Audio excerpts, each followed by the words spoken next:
Shalom and welcome, guys, to yet another live TBN Israel, boots on the ground, right here from Jerusalem. We are here today to answer your questions about everything that's been happening. Today, we're focusing on what's been going on in the Gaza Strip. I'm Mati Shoshani. I'm joined by the great Thomas Mola, Hello, thank you. Sam, Micah, and down in the control room, Igal and Gitai, that are keeping all the wheels spinning, all the plates spinning, depending on what your expression is. Let me tell you guys what we're doing here on these lives in case this is the first time you're here. One, we're here for your questions. We'll tip off a bit of the topics that we're going to talk about. And then from that moment, we go to questions and answers. By the way, we've been listening to your comments, and today we're giving a lot more time to answering your questions than in previous weeks. How do you ask those questions? Great question. There's something called the super chat and the chat bar. Go there and make sure you press the chat. By the way, Sam, did you make this graphic? Yeah. Sam made this lovely graphic. Good job, Sam. Give Sam a tip. Anyway, so you can press it and then you can get to the top of the list. What we're trying to do here is moderate the questions. There are a lot of them. We're separating them into two categories. One is, hey guys, we're happy to see you. That's great. We sort of pop those on the screen throughout the entire broadcast. And then the other one is questions that are relevant to everyone who's watching. And I'll focus our energy on where we're going in the next 45 minutes or so. But what we're really trying to do is give people at home, you guys, a chance to respond and ask questions to talk about everything that's been happening. If you're new to our channel and new to these live broadcasts, well, welcome, first of all. And the second thing is make sure you, Tomo, do you want to say it? Like and subscribe and share our content. Thank you very much. So that's right. The way to get this content out, the way to make sure that people around the world get to see what's happening here in Israel is the trifecta. Like, share, and subscribe. That's the way to go about it. Believe me, it works. By the way, if you look on the upper left-hand side of this screen, there is a ticker on it. And on that ticker is the live number of subscribers.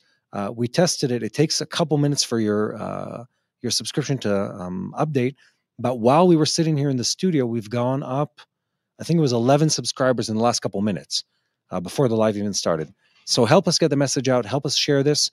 We'll try to tally the number. It was 75, I think, before we started, 375. Sam, tally the number of the total subscribers that joined us during this broadcast. Guys, if you're joining us right now, welcome to TBN Israel, Boots on the Ground, live. We're here in the TBN Israel studio in downtown Jerusalem. Yes, this background behind us is completely real. We're here to tell you about what's been going on in the Gaza Strip. And today we're answering two really big questions. Question number one is, what is going to happen with the talk about the humanitarian corridor and the humanitarian solution? And the second question is are Israel or the U.S. trying to help the people of Gaza leave the Gaza Strip? Those are the two main questions that we're going to cover today. Once again, if you're joining us right now, you're joining us live here at TBN Israel. We're here to answer your questions. And for the next 45 minutes or so, we're going to be talking about everything happening in the Gaza Strip.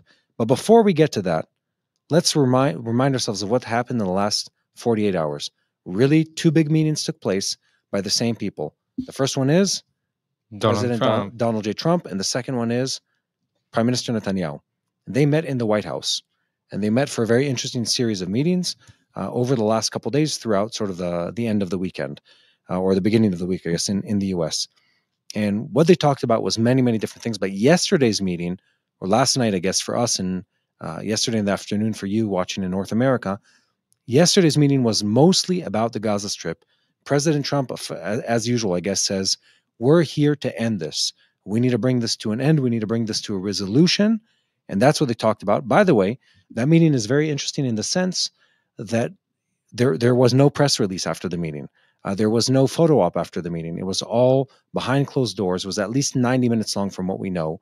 Over it, the president and our prime minister talked about what's happening in Gaza in the day to come. And I want to talk about how we got to this moment before we even go into the details. We're sort of riding the, what's the expression, Micah? Riding the coattails. Coattails. The coattails. We're riding the coattails. We don't wear many coats in Israel, so it's hard to remember the expression because it's usually hot here. Even in Jerusalem, it barely gets very cold. Anyway, we're riding the coattails of what has been the Israeli ongoing response and offensive against Iran, and before that against several other countries in this region. The U.S. called the operation Midnight Hammer, great 80s song and album, or at least it sounds like that. Israel had several different names for the operation, Am Kelavi, which translates freely to a people as a young lion. What was it called in English? Rising Lion? Rising Lion? There's several different operations, right, with different names. Yeah. Narnia and another one. Anyway, all this to say that Israel struck in Iran, and we did it nice. We did it well, and we beat them good, as President Trump would say. All the winning, all the beating, all at once. And so we did that. And that operation, combined with the fact that Israel and the U.S. have been beating on the Houthis, we've seen a change of government in Syria, where Israel took over some of the land in Syria. And before that, we beat Hezbollah in a spectacular way. The pager operation and the Motorola walkie-talkie operation and all the different appliance operations, all of those things elevated Israel's perception of power in this region, elevated the perception of power of the U.S., and bring us to this moment where we're now talking about the next day in the Gaza Strip.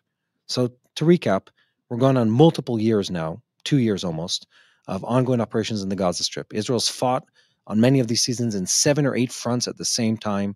Again, it's been a busy season on a military level. And now we're coming to the last piece of the puzzle, which is closing off the Iran deal, which we're not going to talk about today, and closing off the Hamas-Gaza deal. That's hostage exchange and ending the war with Hamas. That's where we are. Let's pause for a second. If you're joining us just now, you're watching TBN Israel's Boots on the Ground live. I'm Mati Shoshani. We're here at the TBN Israel studio.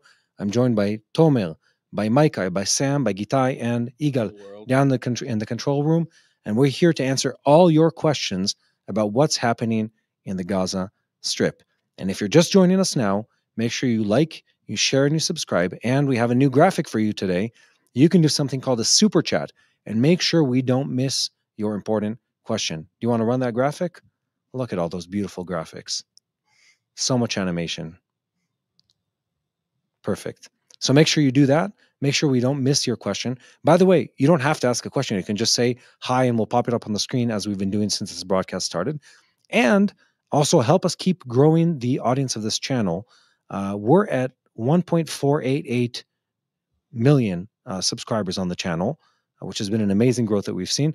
But there's a ticker that updates live. It takes it about a minute or so after you press the subscribe button. We're, 25 in since this broadcast started. 15 in. Sorry, yeah. 15 in since the broadcast started. Anyway, so make sure you do that. Let's start with some questions since we've been talking for a while. What do we have? Mostly support. Mostly support? So maybe we'll talk. Let's start from Humanitarian city in Gaza. So now I think that the IDF standing in front on unbelievable mission, and it's not just fighting, it's to secure the civilians in Gaza. First, how it's gonna roll. Mm-hmm. Okay, so these things, as always, are hard to explain, but I'll try to make it simple. One of the big topics discussed by President Trump and Prime Minister Netanyahu was a question of how to resolve or alleviate the humanitarian crisis going on in the Gaza Strip. And let's recap on what's been happening there. Israel's been fighting a war. Hamas has spent the last 20-something years, sort of double timing the efforts on this, but really doubling down on the efforts. But even before that, several decades of turning the Gaza Strip into a complete war zone and military base, and possibly also like a military trap for the Israeli army. And we've been fighting this war. The people of Gaza have been moved back and forth for several times, in many cases, mostly because the IDF is trying to fight against Hamas and not have the civilians in the mix. In the last couple months, Israel has really changed the mode of operation in the Gaza Strip. We're now distributing aid directly to the people of Gaza through an organization called the GHF, the Gaza Humanitarian Foundation, which is an American nonprofit.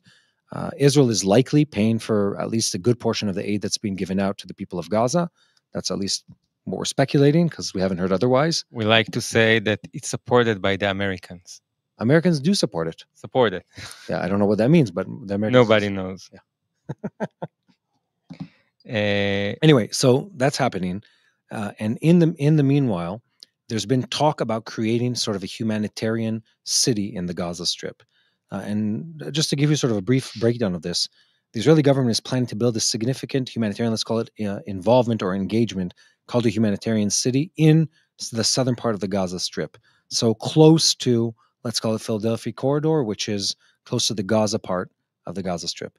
And the main purpose of this is to separate the Gazan population from the Hamas militants and to sort of start rebuilding civilian life without the effect and the influence of Hamas. And what that would look like is a tent city. It would look like the facilities and logistics. It would look like medical care. It would look like food distribution. It would look like education. And by the way, this is something very common in regional conflicts where, you build sort of a tent city to accommodate the people while you rebuild, or in many cases, while the fighting forces sort of finish off the violent engagements outside of where the civilians are. That's usually done. Up till now, Israel hasn't been able to do that. That's really the truth. We've tried to separate the population, but Hamas always sort of hides within them, and it makes it almost impossible to do that. It looks like they're unseparated a bit. The society around and Hamas somehow. Hamas involved in every part of Gazan civilian lives. Yes, absolutely. So Prime Minister Netanyahu goes public saying, "Hey, we need to make this happen quick, guys." He addresses publicly the military and the leadership of the military and says, "We need to prioritize this." He talks about it when he meets with President Trump, and he says, "We need to build this humanitarian city." Where? In the southern part of the Gaza Strip. On the main city. On what used to be the city. Yeah. Khan Yunis, on the ruins of where Sinwar born. Just saying. It's slightly symbolic. Anyway, so we're starting to work on that, but it hasn't happened yet. And I'm honestly, Tomer, I feel like we can't talk about this without reminding people of what happened previously. What happened previously, we can hear you whispering, Sam and Micah. What happened previously, what happened previously was that the IDF, together with the GHF, was trying to, I guess it's the Israeli government more, to give aid directly to the people in Gaza. And international organizations, and I always have to say this because it's so disgusting and so shocking at the same time, and yet also so predictable. UN organizations and international aid organizations, because Israel was trying to directly give the aid to the people of Gaza and make sure Hamas doesn't get it, they did the obvious thing, which is to say, we'd rather they don't get any aid whatsoever if Hamas can't be in the mix. Now, they didn't say it in those words. They said Israel is violating international law and a bunch of other nonsense comments. But what in de facto has been happening is aid organizations and international aid organizations refuse to cooperate with any effort that makes sure the food gets directly to the people of Gaza. Why? Because Israel's involved. What's their record to show, of course, up till this moment, is that 100% of the time, the aid that they tried to transfer into the Gaza Strip ends up in the hands of, not a surprise, drum roll. I know. Who is it? It's Hamas. Good job. 2 points for Micah. So this is what happens every time. The trucks are hijacked on the way to the people. It's almost become this like obvious sort of scene that plays out. They steal it, they sell it, and the people in Gaza never get free aid. There were images that came out from the GHF 3-4 weeks ago of people saying that's the first time. Yeah, but the number is important. 18 months into the war, and people say to the camera, "This is the first time we've received free aid." And free. The first time. We didn't pay on it. And let me tell you something. These people have been receiving, I don't want to just throw a random number. It's hundreds of trucks and sometimes over 1,000 trucks per day for 18 months. Run the numbers on that, and you'll get to numbers in the tens of billions of dollars. And people in Gaza are saying, hear me out here, this is the first time in 18 months that we're receiving aid. So I want to make that point when we're talking about the day after solution, because the only way that the people of Gaza have received aid so far is only when Israel steps in directly. Let's have some questions. Okay. So How many Hamas are left? Great question. Ace of Blades. Great name. It's the name of a 1980s metal band. Anyway, so Ace asked the question of how many Hamas combatants probably are left. That is a question that both has an answer and doesn't have an answer, and I'll explain. It does have an answer because the IDF estimates that about 2 fighting brigades remain of Hamas out of many more that exist in the beginning of the war, and they're located in some of the more central communities that haven't yet been completely taken over by the IDF because of the presence of a high civilian population, crowded urban area, and hostages that are kept in that area. But in reality, most of the Hamas fighting force has been eliminated. There are probably at least 10,000 combatants that remain. These are some of the recent numbers I've heard. But this is the next part, which is it's impossible to give a number. Hamas continues to recruit people. As long as they have cash reserves and as long as they have guns, they've been recruiting 13-year-old boys. Yeah, They've been recruiting children. Age. Yeah, if any of you has preteens at home, 13-year-olds, 14-year-olds, 12-year-olds, this is the age being recruited by Hamas. And if this reminds you of, the worst images you can imagine of civil wars in Africa and the Middle East, etc., this is what it looks like. It looks like people that are, they're preteen, prepubescent almost in their appearance, children that are given guns and sent to be killed by the IDF or to blow up or to try to set bombs, etc. Horrific, terrible. And this is why Israel insists on removing Hamas, full stop. Next question. Let's see what we have. Okay. Are Hamas wives considered civilians or part of Hamas? They're considered civilians. Karl Heinrich, I believe, was the name. And I apologize if I ruined your lovely name. The question was are Hamas wives considered civilians or combatants are considered civilians? They're civilians. They're civilians, but I want to say something. I understand where this question is coming from. The IDF in the past, before this war, many times canceled assassinations of Hamas leaders because their wife or one or two of their children were nearby. Many, many times. We've done so also in this war. There have been instances, and I want to be honest about this, there have been instances where a decision was made where if a man was the commander of a Hamas brigade and the only chance to get them was when he was in a car with his wife or one of the children, the IDF has on very limited numbers of cases that go through legal counsel has had to take the shot, so to speak, knowing that there might be collateral damage. But we go through every possible effort to prevent that from happening. Next question. Okay.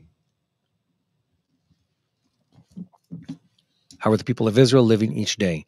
Do you walk in fear of attacks or trust in God Almighty to protect them? Here from the U.S., Florida, I'm praying for everyone there. Thank you, Lois, by the way, in Florida. One, I hope your summer isn't too hot. But to your point, no, Israelis are not walking around in fear every day. Not at all. No, not at all. We were under, and I say this in all honesty, last let's call it that 12-day war against Iran. That was the most fierce missile attack that we experienced in our lifetime. And I've been around long enough to have experienced several of these, including the Gulf War. Even with that. Yeah, even with that. To the beach. Listen, I was Jerusalem's a city of its own, but on what is today? Wednesday. I had to think about it. On Saturday, but I'm sure some of our viewers by now have figured out I never know what day of the week it is. Anyway, on Saturday, I was spending the day in Tel Aviv with friends, and it's as if there was nothing. I mean, the city has like entire buildings that were shattered by rockets. The restaurants are full. There's waiting lines. The cafes are full. The gelaterias are full. The streets are full of people. Everyone's having a good time. And you look at that and say, like, what? Wasn't there not a war here like 5 days ago? And the answer is no. But we bounce back really quick to life. We do not walk around in fear. I want to be honest, and this is sort of a request for prayer, which is pray for the kids of this nation. Us adults, most of us have the coping mechanism and the life experience to sort of contextualize and give perspective to these events. For the young ones in this country, the amount of missiles in the last 2 years, etc., it's been a lot. Pray for them. Let's do one last question in this round, and we'll go to a recap. Why do you think, in your opinion, the war lingered for so long? Mike Bad. So look, Mike, the one I would say long is a very, very relative term. Israel has taken over one of the most densely populated areas in the world, which is the Gaza Strip. We've been fighting, in many cases, against 6 or 7 enemies at the same time. Think just we had soldiers on the ground, or boots on the ground, like we like to say here, in Gaza Strip, in Syria, in Lebanon, and according to foreign reports in multiple other countries in the region, definitely Iran, definitely probably several of the neighbors of Iran, according to foreign press, which we are, I guess. Anyway, so look, the IDF has been fighting on a lot of fronts. This is very fast in relative terms. Think U.S. in Afghanistan. Think U.S. in Iraq. Think Russia in Afghanistan. Think about Russia in Afghanistan again. Think about Russia trying to fight against the Chechens. It took them several wars to end that. So relatively speaking, this is fast. And we always go back to this example where before the war, the people that were part of sort of like the big battles against the insurgencies in Afghanistan, in the U.S. Army or U.S. Armed Forces came and consulted with the Israeli Army, and they said, they gave us these estimates, 3 to 5 years, hundreds of thousands of civilian casualties. We're not there. We've already taken over the Gaza Strip multiple times over. The main issue is that we restrain ourselves from using the full military force because we don't want to hurt the civilian population in Gaza. We're actively stalling and actively putting soldiers in danger exactly for that reason, to not hurt the civilian population. How we got to a point that the civilians and the terror organization Hamas are, I don't know, knit together or combined so much together? The Hamas is, by the nature of it, it's a organization that embeds itself inside the civilian population. So like we had this question, what was it, by Ace? Mm-hmm. The question was, well, how many Hamas combatants remain? And the answer to that is it depends what day you're asking the question. If let's say the IDF sort of closes off an area, and in that area, let's say there were 1,000 Hamas combatants, and then 100,000 civilians or 50,000 civilians, and then when they're cornered by the IDF, what do? They lay down their weapons, they stash them, they take off any kind of insignia that would assign them to be in a fighting unit, and they get in the crowd of the civilians, and then they walk, right through the IDF checkpost. And barring a situation where the IDF has, in some cases, biometric ways of identifying them against a database, or some clear signal or intel that shows that they're Hamas combatants, these guys oftentimes walk. It's happened multiple times. And then they move, and then the next thing you know, they pick up a weapon elsewhere, and now they have weapons again. Because again, the whole Gaza Strip is fully, it's just flooded and packed with weapons. I think we'll take a break from the questions. I want to go back to some of the information we're talking about. First of all, if you guys have joined us now, thank you. And welcome to TBN Israel, Boots on the Ground, live. I'm Mati Shoshani. We're here at the TBN Israel studio. We're going for about another 25 minutes, giving you a breakdown of everything happening in the Gaza Strip. And before we move on any further, I want to say 2 things to you. One, if you're here, make sure to go to the Super Chat. Make sure you leave a comment so we can talk about your question. We're here solely for the purpose of answering your questions. We do this every week. If you're not used to it, make sure you come back next week, because we care about answering your questions and informing people at home about the truth of what's happening here on the ground in Israel. And aside from that, we're here at the TBN studio, and we want you to know that we care about sharing the truth about what happens here in Israel. And that's why we're here on a regular basis, to really give you insights and input into that information. By the way, I want to pause for a second, since we've been going for about 26 minutes, I believe, and talk about our partner today. And I want to ask you a question instead of you asking us a question. And the question is, when is the best time to invest? And the answer to that is, if anyone's ever watched a finance guru give you an answer, you always invest when the market is what? Down. You never invest when the market is up. Sadly, the market for Israel and Israeli markets are usually up. In a time of war, they're up. In a time of peace, they're up. But now is a good time to get into investing in Israel. And what if I told you that we have a trusted partner who can help you do exactly that? Now in this time, when the markets are shifting quickly, this is the time to capitalize on changes. What if I told you we had someone that can help you invest in the success of Israel? And the name of that partner is wise money. And I want to be honest here. I know these people. And that's not a disclaimer, that's a recommendation. I know these people to be honest. I know these people to be good at what they do. They've been doing it for a while. I've met many of their happy clients. And the address is on the screen right now. It says Wise Money Israel. That's wisemoneyisrael.com/TBN.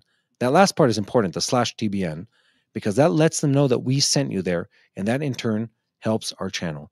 So again, if you're looking for something good to do with your money now, here's a time to invest. Invest in Israel. It's one of the strongest stocks that exists on the market, both when you look at the actual stocks and the spiritual and geopolitical aspect of it. Now is a really good time to invest. The domain, once again, is wisemoneyisrael.com/TBN. So that is the domain. Make sure you do that. I know the CEO. I know some of their team members. These are good people that know how to make money work for you. And I don't know if this disclaimer is not in our script, but I'll just say this, that when you invest, it is, you are taking a calculated risk, but no risk, no gain. So it's definitely worth doing. Okay, let's get back to business. We are here. We talked about what's been going on in the Gaza Strip, about the desire to build a humanitarian sort of city in the Gaza Strip, about Prime Minister Netanyahu promoting that, about President Trump promoting that. And let's talk about one more thing, which is helping the people of Gaza flee the Gaza Strip. Let me take you guys back. What does it mean? Well, let's talk about this. Okay. 3 months ago, President Trump starts circulating this idea.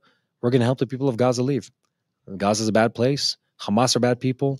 These people deserve better than that. Let's let them out of the Gaza Strip. And more true than that, the place is destroyed and everything is ruined.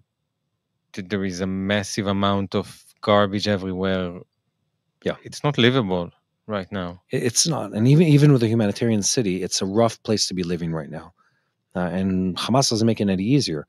They're killing people in the Gaza Strip. They're using violence against people trying to get aid. They do this time and time again. And the people of Gaza deserve a better chance. They deserve a second chance. And I want to be honest here. There's an agenda here for Israel. Obviously, Israel would be better off if there were less people in the Gaza Strip. But the people that are going to leave are not the Hamas fighters. They're the ones who are going to want to stay behind. The people who want to leave are the good people that deserve a better life. They deserve an education. They deserve not living under Hamas control. And that's a really good thing. So President Trump comes out with this idea and he says, we're going to help them leave. And he throws numbers, hundreds of thousands, 1 million people. The number doesn't really matter. The main issue here is that it happens. President Trump and Prime Minister Netanyahu, they talk about this 2 days ago in their meeting. And in the press release, they say, like, Israel acknowledges, by the way, for the first time, I think, publicly. That's correct, right, Tomel? Yeah. It's the first time we acknowledge publicly that we're supportive of the idea. And again, it sounds like this, it's like this politically charged word, displacement of peoples and stuff like that. Let's be honest here. If I lived in the Gaza Strip and I wasn't a Hamas supporter and someone gave me a chance to take my family and get out of the Gaza Strip, I'd be on the first bus, the first tram, the first tuk-tuk out of the out of the city. That's true. Yeah. Huh? Yeah, I'd be on the way out because it is it's before the war even. It was a broken economy. Before the war, it was controlled by a vicious, murderous terrorism organization. And now, after the war, you have all of that compounded by the effect of almost 2 years of war. It's not a livable place. It's a very, very rough place to live. Trump initially talked about sending them to Jordan, sending them to Egypt, about third-party countries that would accept them, Somaliland. There were a bunch of ideas that were floated. The main point here is that we've seen small numbers do this previously. And I think the numbers are going to slightly go up, and a possible future arrangement and agreement will have to include allowing some people to leave for medical care, for humanitarian reasons, to allow space to rebuild. Whatever it's going to be, I think it's going to have to include some of this, and Israel sort of gotten on the fallen behind in the U.S. in publicly stating that we want that to happen. So we have time for some questions on this topic or anything related to what's happening in the Gaza Strip. And I see. Can you talk for a second about why Egypt and Cyprus taking place in this? And also, Bibi said lately that yesterday that the Abraham Accord gonna be wide. Like that's part of demolishing Hamas and winning in the Gaza Strip after releasing all the hostages. It's to establish a new Middle East. Absolutely. And how all this plan gonna go through? Like how they can do that? How it's gonna work out? So there's a plan that's been presented. The GHF, which is the Gaza Humanitarian Foundation, they put together a proposal that talks about, let's call it a $2 billion budget to help support sort of the transition into this phase. And there's a process that needs to take place here. You need to identify who the people are. You need to make sure that they're not on like the, world's most wanted list. They're not Hamas, terrorists who chuck their gun and now are trying to get out of the country. For two reasons, by the way. Israel would want to imprison them. But more importantly, many other countries don't want those people. They don't want Hamas terrorists showing up on their shores or, at their airports. So there's a plan to put together sort of like a processing area to identify the people, to help them get out, and then to work with other countries to take them. And it sounds like this, this almost impossible mission. But when you break down the details of it, it becomes quite possible. You send 20,000 here, 30,000 there. People bear in mind that, Europe took multiple million Syrian refugees and Iraqi refugees. It's very large populations. You could take 10,000 people, 20,000, 30,000 people, spread them over several countries, and before you know it, you'd have hundreds of thousands of people that are now getting a better life elsewhere than inside the Gaza Strip. That's true. Okay. Why doesn't Egypt just take them? I still don't understand how Egypt gets out of accepting the refugees. I mean, everyone around Ukraine took Ukrainians, right? Why doesn't Egypt not take Gazans? Well, they're willing to go to war to not take the people of Gaza. Yeah. Why? The people, why? Why? Because they're afraid of the people of Gaza. The Egyptians, and people might not know this, Israel has a peace agreement that was signed with Egypt. It was signed in 78, 79 between the two countries. And part of that agreement was, and it sounds funny, part of the agreement was that the Egyptians refused to take back the Gaza Strip. So Begin said, take the Gaza Strip. And Sadat said, no way, there is no peace deal agreement if I take the Gaza Strip. Yes. We want over. They had it before. Yeah. So the Gaza Strip, by the way, so 1948, War of Independence in Israel. Israel takes over, all these areas, and the Egyptians essentially hold on to the Gaza Strip. And Israel then takes it from them, etc. There's a whole story that happens there. But in essence, Israel says, look, these aren't our people. Take them back. They're historically, they've been under your control. And Egypt says, we'd rather not have a peace agreement than take back the people of Gaza. And nowadays, I want to be honest here about why this is happening. One, Egypt has enough problems as it is. They have a large impoverished population there. They have a large, very young demographic in the country. Secondly, they look at the people of Gaza, and this isn't the best and the brightest of the colleges of the Middle East. This is, and I don't want to sound racist here, but it's a population that's been, one, indoctrinated to hatred and to violence. Secondly, it's a population that has been radicalized. And third, it's a very violent population. And they look at that, and this is unrelated, by the way, to Israel, like the population itself being led by Hamas. And before that, just having Muslim Brotherhood, let's call it affinity for so many years, the population itself is problematic in its core. And they look at that and they say, we don't want this population.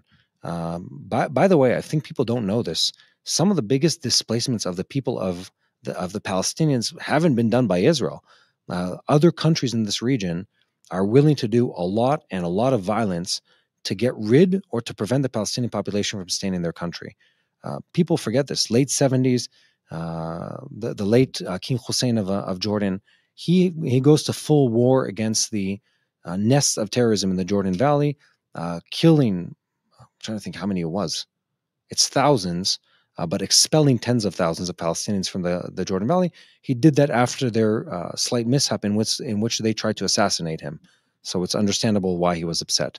The Kuwaitis, after the Gulf War, they look at the Palestinians and say, and I think the number is somewhere between 400,000 to 500,000 of them, They say, thank you for supporting our enemy in our darkest hour. Now you can follow him and leave. And they expelled them in a very short amount of time. Again, so countries look at this. When Trump floats this idea originally, King Hussein, the king of Jordan, and Egypt, they say they don't miss a heartbeat, and they immediately say, absolutely not. There will be no situation where a single Gaza inhabitant moves to our countries. And they were very strong about this. These are people that need the help of the U.S. They fear President Trump, and yet they had absolutely no consideration in stating that. So Egypt using 5 walls between Gaza and Egypt. It's like 5 huge walls. I saw the photo once, and it's what's astonishing. There is an update about a story we did about Sapir Cohen. Oh, yes. So we filmed an interview. No, here, I'm going to surprise Sam and Micah. We filmed an interview with Sapir Cohen, who is this incredible, impressive woman who was a hostage in Hamas captivity. I think one of the most touching interviews I've done in a long time. She, again, she's this deep spiritual individual. She's reunited, what was it, like 3 months ago with Sasha exactly 3 months Tufanov. What is his full name, right? Yeah. Tufanov. Sasha Tufanov, who's her boyfriend at the time, and they just got engaged, which is great news. And again, I think it's so uplifting to people in Israel to see someone like the Sapir who endured Hamas captivity and was a light to a lot of the people there. And then her partner, Sasha, who I think spent, I want to say close to 500 days. Yeah. I think maybe a little over 500 days in Hamas captivity. I haven't met him, but we did spend time with her. They just got engaged. Highly encouraging to see this, how people can what a beautiful, what a lovely couple. It makes me so happy to see this kind face. These people come out of the death of what Hamas is, and they're able to build life again. Amazing. Talk about. We're sitting in their house. They stole them with their pajamas. Yeah. They pulled them out of their beds, and when they were staying with his parents in Nir Oz. Mm-hmm. Nir Oz. That's good news. That's always good to be on a high note. So we're getting to the next and possibly last segment of this, talking about questions and answers. Just a quick update here. One of the big discussion topics between Israel and the U.S. has been the question of the corridors, keeping the Gaza Strip sort of sectioned off by the IDF controlling the big corridors or not. President Trump, I guess surprisingly to a certain degree, has been pushing for Israel to withdraw from specifically the Philadelphia corridor. The Philadelphia corridor, to remind you guys, is the one that sits on the border between Gaza and Egypt. And through it, Hamas and the Egyptians, I guess, for decades have been smuggling weapons and goods, etc. The IDF wants to keep control to prevent that. And Hamas, Gaza, and of course, the Americans in this case, say no, a part of this agreement needs to be giving them back autonomy over that area. So guys, we have time for the last session of questions here. I'll pause just before we do that and say that if you haven't done so yet, make sure to like, share, and subscribe. There's a super chat button where you can press. We don't have to see the graphic again, but there's a super chat where you can make a small donation. Make sure that your comment goes all the way to the top and we don't miss it. Thank you for all your comments and your support. And I want to remind you once more of our partner on today's live Q&A session, which is Wise Money Israel. The domain is wisemoneyisrael.com/TBN. That last part, the TBN part, is important because it gives you a better deal and gives us, helps us create more content on this channel. This is the way you can invest in Israel through professionals. And I know these people, they truly are professionals and good, honest, God-fearing individuals. So we have a last segment of Q&A. Let's see what we have. A lot of love again. Love from Mati and Toma. Thank you. And the team. There's no much questions, but I have one. Yeah. Okay. You were saying before that the relocation would serve Israel. It would serve the Gazan civilians. Who does it not serve? Why is there... It doesn't serve Hamas. You're strong on the questions today. Micah. The only entity, Curious boy. the only the only entity that doesn't want. Someone here is saying, by the way, in the comments that there's a delay with the messages. Yeah, that's a 3-minute delay. Is that known? Yeah. Okay, so we know whoever commented over there. One. So the only people that benefit from the people of Gaza remaining in Gaza fully is Hamas, because Hamas uses them as a human shield, and because of that, they don't want people to leave. But the people of Gaza, in the past, before the war, and now want to leave. They should be allowed to leave, as people in any country are allowed to leave when they don't like where they're living. Next question. Somebody asked about the corridors. I don't find it now. Yeah, I see it here. Suzanne Mack. Yeah. Surely the corridor should be discussed during ceasefire talks for the peace treaty and not before. Yeah, look, but the problem is, Suzanne, is that some of the negotiations start in the press before they actually end up in the back rooms. That's the reality here. You feel that everything in at least the Israeli press is quite dramatic about Trump and Netanyahu. And sometimes, for my opinion, stuff are much more mellow. It's look like they talk really direct with each other and they quite tuned together. Who, Trump and Netanyahu? Yeah, I get that impression too, where the press likes to sensationalize the relationship, and every comment and every tweet is analyzed, ad nauseum, and it always comes up to this point of like, maybe Trump is no longer a friend of Netanyahu, maybe Netanyahu's working a back channel against Trump, etc. In reality, you look at the way things have been operating, and they're overwhelmingly positive in their nature. President Trump has stood with Israel in a way I don't think any American president has in many, many years. Stood with us and together with us in a time of need, and did so boldly. So somebody asked. Some funny questions here. By the way, someone made a really interesting. I'm looking at the comments. An interesting comment saying the fact that part of the reason that Egypt doesn't like the people of Gaza is that because the Hamas is ideologically aligned with the Muslim Brotherhood, and the Muslim Brotherhood was and is the nemesis of the Egyptian government. To say they fear them doesn't even begin to describe the story. They loathe the Muslim Brotherhood. They fear, they persecute them because the Muslim Brotherhood has not once, but several times in Egyptian history tried and succeeded in carrying out a coup in Egypt. And the army saved. Yeah, and the army several times has saved them from it. So they fear the Muslim Brotherhood. They what is the word? They fear them like the plague. Anyway, so there's a background there. We have time, I think, for 2 last questions. Somebody want to... It's a question we got, and this one. Why does Iran, who claims to love them so much, take them in? Talking about the Gazan people. Iran doesn't. I think the evidence is quite clear. Iran doesn't really love anyone. They don't love their own people. I should say the Iranian government doesn't love its own people, doesn't love the people of any country. Their mark on this world has been one thing and one thing only. Let's call it the jihadist and radical government of Iran. It's been violent. It's been vile. It's been destructive. It's been disruptive. They burn to the ground every country that they visit. They brought destruction to the people of Lebanon. They brought destruction and financial demise to the people of Yemen through the Houthis, and they've destroyed their own country. That's the only mode of operation they're familiar with.